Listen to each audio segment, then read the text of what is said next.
Comment t'as pris ça, tu sais, le fait de commencer, t'es dans le hood, on va se le dire, t'as grandi à Montréal-Nord, puis de dire, les gens comme nous font pas de théâtre, les gens comme nous sont pas enclins, c'est pas tes boys qui vont aller te voir faire de la piste. Exact. C'est vrai. On joue au soccer, au basket. Ouais. Moi, j'étais extraverti au secondaire. J'aimais ça, beau, être cool, j'aimais l'attention. Ouais. J'ai toujours été le funny guy, j'ai toujours été le gars dans la classe qui lançait 2-3 punches. Fait que c'était naturel, je savais que j'allais pas faire de sport. Ouais. Je fais du karaté, puis c'était pas... c'était du médium senior, là.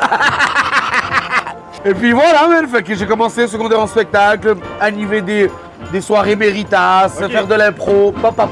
Quand est-ce que ça a pété, genre? C'est quand le moment t'as fait comme, fuck, je suis bon. Ah, ok, en humour? Ouais.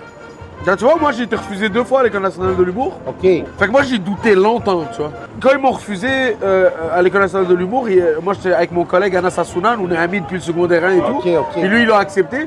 Puis je voulais suivre, moi je voulais continuer à travailler avec Anas, à chiller avec Anas et tout. Ouais. Fait que j'ai ouvert une boîte qui faisait des capsules humoristiques qui Ouais. s'appelle Fishnet. Puis que ça, dans le temps, il y avait très peu de capsules sur les réseaux au Québec. Ouais. Fait que je voulais juste rester un peu dans le bateau. Ouais. Je m'attachais au bateau même si on m'avait pas pris, tu vois. Ouais. Et à un moment donné, il y a eu un temps mort dans l'entrepreneuriat de l'humour, dans le sens. Le COVID? Ouais, même pas. Il y a eu.